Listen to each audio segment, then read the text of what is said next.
क्या आप भी प्रॉफिट एंड लॉस को लेकर परेशान हो? क्या आपको भी डाउट है कॉस्ट प्राइस क्या है, सेलिंग प्राइस क्या है, प्रॉफिट क्या है, लॉस क्या है? तो चलिए इस वीडियो को देखते हैं और कुछ नया सीखते हैं और जल्दी सीखते हैं कि profit, loss, cost price and selling price क्या है। तो चलिए इस वीडियो को शुरू करते हैं।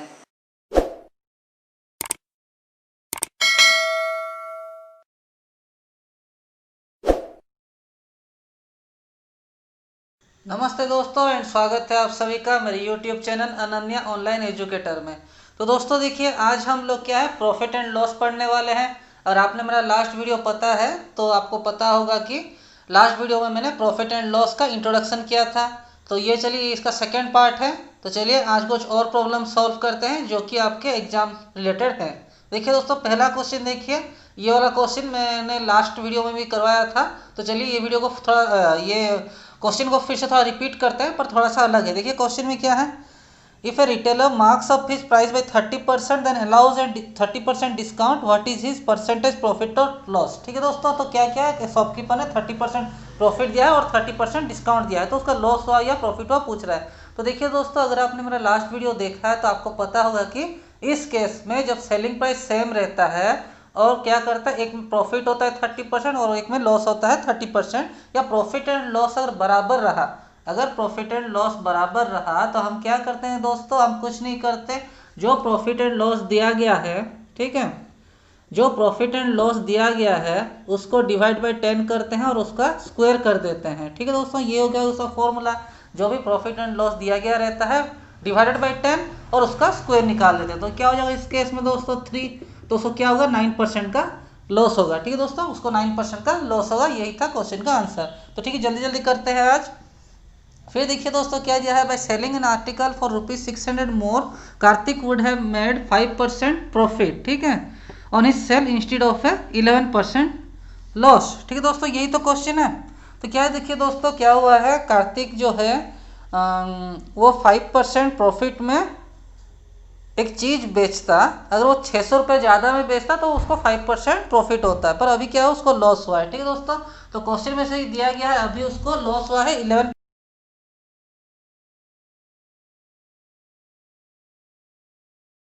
अभी उसको लॉस हुआ है 11% का, उसको प्रॉफिट होता, उसको प्रॉफिट होता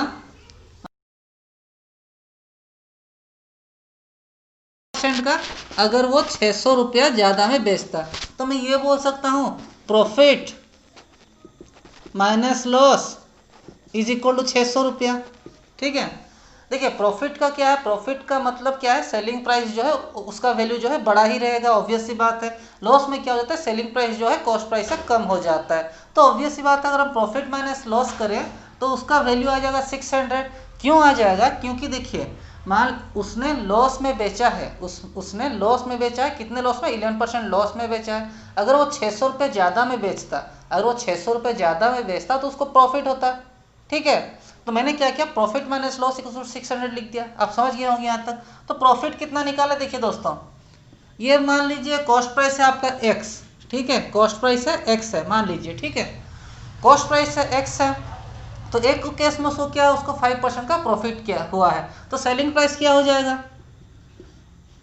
सेलिंग प्राइस हो जाएगा ये, क्योंकि आपको फॉर्मूला भी पता है और ना क्या पता है आपको। देखिए मैं अपना 100% हूँ, मैं अपना 100% हूँ और मुझ में आके कोई 5% जुड़ता है तो मैं अपना कितना बन जाऊँगा, मैं अपना 105 बन जाऊँगा, और मुझसे कोई निकल जाता है 5% तो मैं अपना 95% बन जाऊँगा। वही केस है और कुछ नहीं है।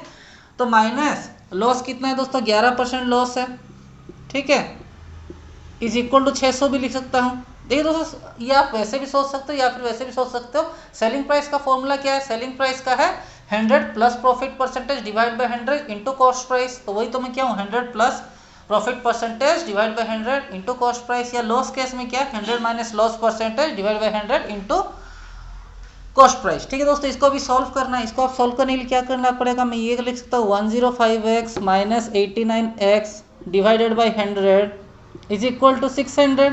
इसको क्रॉस मल्टीप्लिकेशन कर दें तो ये हो जाएगा आपका 60,000 हो जाएगा। ठीक है, 100 में यहाँ से मिटा देता हूँ, 100 उधर चले गया तो मल्टीप्लाई हो गया तो 60,000 हो गया। फिर देखिए दोस्तों, इसका जो आएगा वो कितना हो जाएगा दोस्तों, 15 से 9 गया 6, ठीक है, इधर 9 है, 9 से गया 16x, ठीक है। तो x कितना हो जाएगा दोस्तों, x बराबर 60,000 डिवाइड बाई 16, ठीक है। इसको मैं 4 से काटता हूँ, चलिए 4 4 जा 4 1 5 000 जा, ठीक है। फिर से हम 4 से काट सकते हैं, 3 आएगा, ठीक है, 3 आएगा, फिर क्या आएगा 7 आएगा। तो जो भी देखिए दोस्तों तो दिया गया है, देखिए फिर से क्वेश्चन को थोड़ा देखिए, फिर से क्वेश्चन को देखिए दोस्तों। ऑप्शन में क्या है 3750 4000 2250। तो देखिए दोस्तों ये आपको सॉल्व भी करना नहीं पड़ेगा, ये आपको सॉल्व भी नहीं करना पड़ेगा, आपका आंसर आ गया। देखिए आपका आंसर कुछ भी हो 3000 समथिंग में आएगा। तो देखिए ऑप्शन ए में जो है 3750 वही आपका आंसर हो जाएगा। चलिए दोस्तों नेक्स्ट वाला करते हैं। देखिए क्या है, I make a profit of, ठीक है, 20% by selling an article, what would have been the profit percent if it were calculated on the selling price, ठीक है। तो क्वेश्चन में दिया गया मैंने एक चीज में 20% का मुझे प्रॉफिट मिला, ठीक है। तो प्रॉफिट परसेंटेज नेक्स्ट केस में क्या करना है, सेलिंग प्राइस में निकालना है, कॉस्ट प्राइस में। तो ठीक है दोस्तों, पहले मान लीजिए कॉस्ट प्राइस x था, सॉरी कॉस्ट प्राइस 100 था, मान लीजिए कॉस्ट प्राइस 100 है, ठीक है। प्रॉफिट कितना हुआ, प्रॉफिट हुआ 20%, ये ना कॉस्ट प्राइस 100 है, प्रॉफिट हुआ 20%, तो सेलिंग प्राइस क्या हो जाएगा, सेलिंग प्राइस हो जाएगा आपको 120, ठीक है। देखिए कॉस्ट प्राइस जो है 100 है, उसके ऊपर मुझे 20% का प्रॉफिट हुआ, तो ऑब्वियसली बात है 100 प्लस 20% ऑफ 100, तो 20% ऑफ 100 कितना होता है, 20% ऑफ 100 होता है 20, तो सेलिंग प्राइस हो गया 120, ठीक है दोस्तों। फिर नेक्स्ट की क्या दिया है, what would be the profit percentage if it were to be calculated on the selling price, ठीक है। तो हमको क्या बोल रहा है, ऊपर प्रॉफिट परसेंटेज कैलकुलेट करना बोल रहा है। तो देखिए दोनों में क्या है 20 का डिफरेंस है, तो ये 20 क्या है दोस्तों, ये 20 तो प्रॉफिट हो गया ना। प्रॉफिट का फॉर्मूला क्या है, selling price minus cost price. तो 20 जो है वो क्या है, दोनों का डिफरेंस है, मतलब ये हो गया आपका प्रॉफिट। तो अभी इसको सेलिंग प्राइस के ऊपर परसेंटेज निकालना है, तो सिंपल सी बात है 20/120 इंटू 100, ये आपका 6 से कट जाएगा, ये आपका 6 से कटेगा 50/3, 50/3 कितना होता है दोस्तों, ये होता है 16.67%, ये हो गया आंसर, ठीक है। चलिए अगले प्रॉब्लम की तरफ बढ़ते हैं। नेक्स्ट प्रॉब्लम देखिए दोस्तों, a tradesman marks his goods 20% above the cost price and allows his customer 12% reduction on their bill, ठीक है। What percent profit does he make. तो देखिए दोस्तों क्वेश्चन थोड़ा सा कॉम्प्लिकेटेड है, पर इतना भी कॉम्प्लिकेटेड नहीं है। देखिए क्या दिया है, a tradesman marks his goods, अगर आप क्वेश्चन को समझ लिए तो आप उसका सॉल्यूशन भी इजीली निकाल पाओगे, ठीक है। क्वेश्चन को समझने की बस देरी है। देखिए क्वेश्चन में क्या है, a tradesman marks his good 25% above the cost price and allows his customer 25% reduction on the bill. तो प्रॉफिट परसेंटेज पूछा गया है। मान लीजिए इधर कॉस्ट प्राइस है 100, मान लीजिए कॉस्ट प्राइस है 100, तो वो क्या है 25% बढ़ा दिया है, 125 उसका एमआरपी रखा है। इस पे कितना दे रहा है दोस्तों, इस पे 12% का डिस्काउंट दे रहा है, 12% का डिस्काउंट दे रहा है। तो आपका सेलिंग प्राइस क्या हो जाएगा दोस्तों, सेलिंग प्राइस हो जाएगा इसका मतलब 88% ऑफ 125 या 12% 125 आपका माइनस कर दो, तो 12% ऑफ 125 कितना होता है, 12% ऑफ 125 कितना होता है आपका, होता है 15, तो इसमें 15 माइनस कर दो 110 आ गया। तो प्रॉफिट क्या है दोस्तों, प्रॉफिट है उसका 10, ठीक है, 10 उसका प्रॉफिट है ना, 10 उसका प्रॉफिट है। प्रॉफिट परसेंटेज निकालने के लिए हम क्या करते हैं, प्रॉफिट परसेंटेज निकालने के लिए हम क्या करते हैं, profit divided by cost price into 100, तो 100 का जगह 10% का उसको प्रॉफिट होगा। देखिए दोस्तों ये क्वेश्चन अगर नहीं समझे तो फिर से देखिए क्वेश्चन में क्या है, फिर से देखिए देखो दोस्तों क्वेश्चन में क्या है, tradesman marks his good 20% above the cost price. तो मैंने मान लिया कॉस्ट प्राइस मैंने 100 मान लिया, ठीक है, मैंने कॉस्ट प्राइस 100 मान लिया। तो क्या क्या है, ट्रेड्स जो दुकानदार है उसने क्या किया है, कॉस्ट प्राइस के ऊपर 25% का प्रॉफिट रखा है। तो एमआरपी कितना रखा है, वो एमआरपी उसने रखा है 125, एमआरपी के ऊपर वो डिस्काउंट दे रहा है, ठीक है दोस्तों। डिस्काउंट किसके ऊपर होता है, डिस्काउंट हमेशा एमआरपी के ऊपर होता है ना। जैसे आप चावल लेने जाते हो, 50 रुपए का आप चावल लेने जाते हो, क्या बोलता है दुकानदार, इस पर 10% का डिस्काउंट है। तो आपका सेलिंग प्राइस उसका कितना हो गया, 45 हो गया।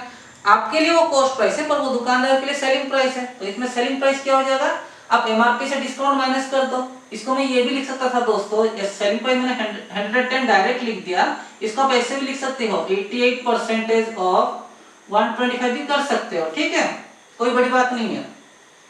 तो इसको मैं करूंगा तो वही आंसर आपका आ जाएगा 25 5 25 4 22 110 ही आएगा। तो इसको मैंने डायरेक्ट कर दिया, मैंने क्या किया, एमआरपी से डिस्काउंट को माइनस कर दिया, सेलिंग प्राइस लिख दिया। तो सेलिंग प्राइस निकल के आ गया 110, तो प्रॉफिट कितना हो जाएगा 10, ठीक है, उसको कॉस्ट प्राइस के ऊपर निकाले तो आपका परसेंटेज प्राइस आ गया 10%। ठीक है दोस्तों, चलिए दोस्तों अगले प्रॉब्लम की तरफ बढ़ते हैं। चलिए देखिए अगला प्रॉब्लम क्या है। अगला problem, in order to maintain the price line, a traders allows a discount of 12% on the mark price of goods in his ship. However, he still makes a gross profit of 32% on the cost price. Find the profit percent he would have made on the selling price had he sold at the mark price. ठीक है दोस्तों, तो थोड़ा आपको ध्यान रखना पड़ेगा, क्या क्वेश्चन को आपको थोड़ा समझना पड़ेगा। ठीक है, क्वेश्चन थोड़ा बड़ा है तो उसको समझना पड़ेगा। तो क्वेश्चन में क्या दिया गया, in order to maintain the price line, ठीक है, उसको जो जिस रेट में बेचना है उसको मेंटेन करने के लिए शॉपकीपर ने क्या किया है, 12% का डिस्काउंट दिया है किस पे, ठीक है, 12% का डिस्काउंट दिया है एमआरपी पे। ठीक है, 12% का डिस्काउंट दिया है एमआरपी पे, उतने पे बेचने पे भी उसको 32% का फायदा हो रहा है। ठीक है, तो मैं ये लिख सकता हूँ, मान लीजिए कॉस्ट प्राइस आपका 100 है, कॉस्ट प्राइस है 100, प्रॉफिट उसको चाहिए 32%, प्रॉफिट उसको चाहिए 32%। तो अगर वो सेलिंग प्राइस इसका हो जाएगा 132, ठीक है, सेलिंग प्राइस हो जाएगा 132। ऑब्वियसली बात, आपको तो इतना ही पता होगा ना कैसे सेलिंग प्राइस आएगा, और तो बताने की जरूरत नहीं है। तो सेलिंग प्राइस हो गया 132, हमको एमआरपी निकालना है। एमआरपी में कितना परसेंट डिस्काउंट मिल रहा है, 12% डिस्काउंट मिल रहा है। ठीक है, 12% डिस्काउंट मिल रहा है, तो इसका मतलब क्या है दोस्तों, 88% ऑफ एमआरपी इज 132। ये बात समझ में आई मैं कैसे लाया। देखिए दोस्तों, ट्रिक अप्लाई करना है, जल्दी करना है, ज़्यादा देर नहीं लगाना है, जल्दी जल्दी प्रॉब्लम सॉल्व करना। तो ये कहाँ से लाया पता है आपको, देखिए एमआरपी मान लो कुछ भी है, एमआरपी मान लो एक्स है, ठीक है, 12% का उसमें डिस्काउंट मिल रहा है, तो सेलिंग प्राइस कितना हो जाएगा दोस्तों, 88% ऑफ एमआरपी। सिंपल सी बात है, आपको पता है ये कहाँ से आया, आपको अच्छे से पता होगा। अगर आप मेरा वीडियो देख रहे हैं और इस वीडियो को स्टार्टिंग से ध्यान से देख रहे हैं तो आपको पता है ये कहाँ से आया। ठीक है, एमआरपी से क्या है, एमआरपी से मैं 12% निकाल देता हूँ, तो एमआरपी अपना कितना बन जाएगा, अपना 88% बन जाएगा। तो सेलिंग प्राइस होगा 88, तो 88% ऑफ एमआरपी इज 132। एमआरपी आप निकाल सकते हैं, एमआरपी निकाल सकते हैं 132 इंटू 100 डिवाइडेड बाई 88। इसको मैं 4 से काट देता हूँ, 4 22 जा, 4 3 जा 33 जा, 22 2 जा 11 से कट जाएगा 50। तो एमआरपी हो गया 150। ठीक है दोस्तों, एमआरपी हो गया 150 पर कॉस्ट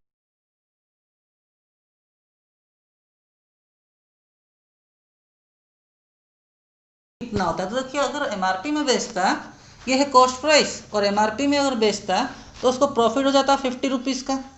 ठीक है, कॉस्ट प्राइस है अपना 100, इंटू 100 कर दो आप 50%। ठीक है, उसको हो जाता प्रॉफिट 50%। ठीक है दोस्तों, ये समझ गए होंगे। चलिए अगले प्रॉब्लम देखते हैं क्या दिया। देखिए दोस्तों, अच्छा वाला क्वेश्चन है।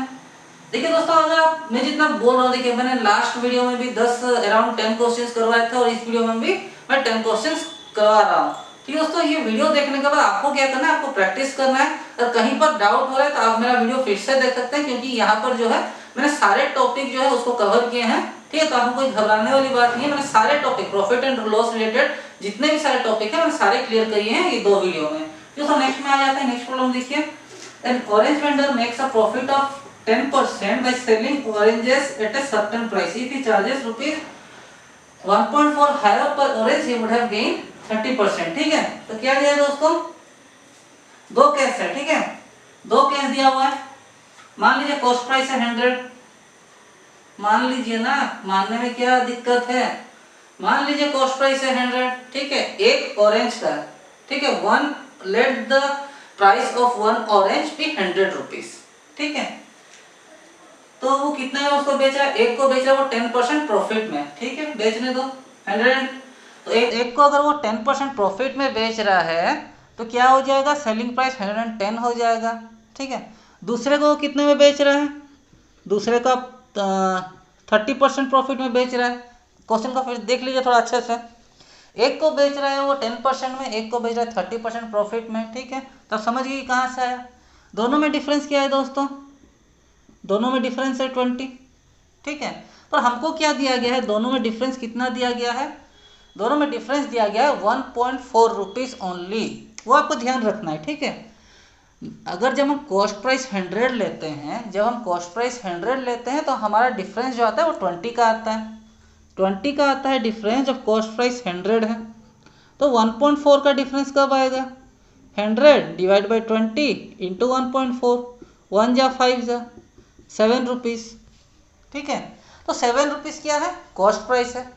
कॉस्ट प्राइस है ना, क्योंकि हम कॉस्ट प्राइस अब डायरेक्ट भी निकाल सकते हो, डायरेक्ट सेलिंग प्राइस के ऊपर आप निकाल दो, सेलिंग प्राइस के ऊपर आप निकाल दो।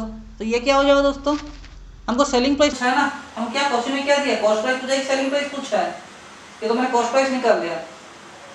Find the original price at which is sold N orange, तो वो सेलिंग प्राइस पूछा है। तो जब 20 का डिफरेंस था तो सेलिंग प्राइस हमारा 110 था, तो 1.4 में क्या हो जाएगा, 110 डिवाइड बाय 20 इंटू 1.4 हो जाएगा, 0 0 कट जाएगा, 2 ये हो जाएगा 0.7, आंसर आएगा 7.7। ये आपका आंसर आएगा 7.7। चलिए अगले क्वेश्चन की तरफ बढ़ते हैं। A man bought a horse for a certain sum and sold it at a loss of 8%. ठीक है, if he had received rupees 1800 more, he would have gained 14% on his outlay. तो एक में देखिए दोस्तों, एक में उसको ये हो रहा है 14 1/2 दिया है ना, 14 1/2 दिया, मैं 14.5% लिख सकता हूँ, प्रॉफिट हो रहा है। और एक में वो लॉस हो रहा है कितना, 8%। दोनों में डिफरेंस है 1800 का। ठीक है, दोनों में डिफरेंस है 1800 का। तो कॉस्ट ऑफ हॉर्स पूछ रहा है। ठीक है, कॉस्ट ऑफ हॉर्स पूछ रहा है। तो सिंपल सी बात है दोस्तों, देखिए हमने इस पर इस क्वेश्चन के रिलेटेड हमने प्रॉब्लम किए हैं पहले, तो आप देख सकते हैं क्या, एक में उसको प्रॉफिट हो रहा है, एक में उसको लॉस हो रहा है, और जो दोनों का डिफरेंस है वो 1800 है। तो ठीक है, मान लेते हैं ये प्रॉफिट है, प्रॉफिट को हम क्या लिख सकते हैं, ये लिख सकते हैं 114.5 डिवाइडेड बाई 100 एक्स माइनस, ठीक है, लॉस है, तो लॉस को हम क्या लिखेंगे, 92/100 एक्स इक्वल टू 1800। यही तो है, और क्या है, इसको सॉल्व कीजिए, आपका एक्स निकल जाएगा, 114.5 माइनस 92 एक्स है बाई 100 को मैं उधर ले जाता हूँ, तो क्या हो जाएगा 1,80,000 या 1840 हो गया। ठीक है, अब इसको माइनस करना है, माइनस करना देखिए 22.5 है इक्वल टू 1,80,000। ठीक है, अब एक्स निकल जाएगा, इसमें एक्स निकल जाएगा ना, 000/225। ठीक है, एक्स निकाल दीजिए, 25 ये कितना हो जाएगा दोस्तों, 25 ये हो जाएगा 157। ठीक है, 50 बचा, 72000, ये भी तो आपको पता है, आराम से 8000 हो जाएगा इसका आंसर। इसका आंसर 8000 हो जाएगा शायद, देख लीजिए आंसर ऑप्शन डी 8000 हो गया। चलिए अगले प्रॉब्लम पे आते, जल्दी करेंगे। What profit % is made by selling an article at a certain price if the selling at 4/5 of that price there may be a loss of 12%। तो ठीक है दोस्तों, देखिए कभी कभी क्या होता है, हमको ना उल्टे से जाना पड़ता है। ठीक है, क्या दिया है, what profit % is made by selling an article at a certain price if by selling at 4/5 of that price there may be a loss of 12%। ठीक है, तो मान लीजिए इधर कॉस्ट प्राइस है 100 है, कॉस्ट प्राइस है 100 है। ठीक है, 12% लॉस में बेचा जा रहा है, तो सेलिंग प्राइस कितना हो जाएगा, 88 हो जाएगा। 12% लॉस में बेचा जा रहा है, तो ऑब्वियस सी बात है सेलिंग प्राइस 88 हो जाएगा। तो क्या पूछा गया है, अगर उसको 3/4 या 4/5, अगर उसको 4/5 ऑफ दैट प्राइस में बेचते तो कितना होता है, what profit % made by selling an article at certain price if by selling at 4/5 of that price. तो ये जो आ गया ना दोस्तों, ये 88 जो आ गया वो है 4/5 ऑफ सम नंबर। ठीक है, जो सेलिंग देखिए क्या दिया है क्वेश्चन में, अगर उसको 4/5 ऑफ दैट प्राइस में बेचा जाता है, ठीक है, 4/5 प्राइस ऑफ सेलिंग प्राइस में बेचा जाता है। देखिए उस एक चीज को ना दोस्तों, क्वेश्चन देखिए क्या है, क्वेश्चन को समझना जरूरी है। क्वेश्चन में क्या है, एक चीज को एक प्राइस में बेचा गया है, वो प्राइस क्या है हमको निकालना है। एक चीज को एक प्राइस में बेचा गया है, वो निकालना है हमें। तो जिस प्राइस में उसको बेचा गया है, जिस प्राइस में उसको बेचा गया है उसका, और 4/5 उसको बेचते तो हमको क्या है 12% का लॉस हो जाता है। ठीक है, इसका मतलब क्या है दोस्तों, इसका मतलब है 4/5 ऑफ समथिंग इज 88। 4/5 भाग किसी एक वस्तु का 88 होता है, इतना तो पता चल गया। तो x निकल जाएगा यहाँ से, 4/22 काट दो, x इक्वल टू आपके आ गया 110। एक्स सेलिंग प्राइस 110 है, कॉस्ट प्राइस 10 है, प्रॉफिट है 10 का। ठीक है, अगर उसको कॉस्ट प्राइस में निकाले तो ये हो जाएगा 10%। सिंपल सी बात है, जल्दी जल्दी करना है, ज़्यादा टाइम नहीं लेना है। तो ठीक है दोस्तों, ये तो थे कुछ प्रॉब्लम्स अब आप भी चाहे तो उसको प्रैक्टिस कर सकते हैं, इसको प्रैक्टिस करते हैं या किसी दूसरे प्रॉब्लम को भी प्रैक्टिस कर सकते हैं। और कुछ भी डाउट अगर आपको लगता हो, पूछना हो, तो आप हमें कमेंट सेक्शन में पूछ सकते हैं, या तो नहीं तो आप हमें हमारा जो फेसबुक पेज है अनन्या ऑनलाइन एजुकेटर, जिसका लिंक मैंने डिस्क्रिप्शन में दिया हुआ है, आप उसको भी फॉलो कर सकते हो, वहाँ पर ही हमें डाउट पूछ सकते हो। ठीक है दोस्तों, आज के लिए इतना ही। तो नेक्स्ट टॉपिक शायद मिक्सचर एंड एलिगेशंस के ऊपर आएंगे, ठीक है, या तो फिर डाटा इंटरप्रिटेशन। देखते हैं किस पे लाता हूँ मैं अगला वाला। अगर आपको मेरा वीडियो अच्छा लग रहा हो then please don't forget to like share and subscribe to my channel. तो देखिए दोस्तों, मेरा चैनल जो है वो थोड़ा नया है, तो मैं चाहता हूँ ये थोड़ा ज़्यादा ऑडियंस तक पहुँचे, तो प्लीज़ इसको लाइक और सब्सक्राइब जरूर कीजिएगा। थैंक यू वेरी मच दोस्तों, हैव अ नाइस डे।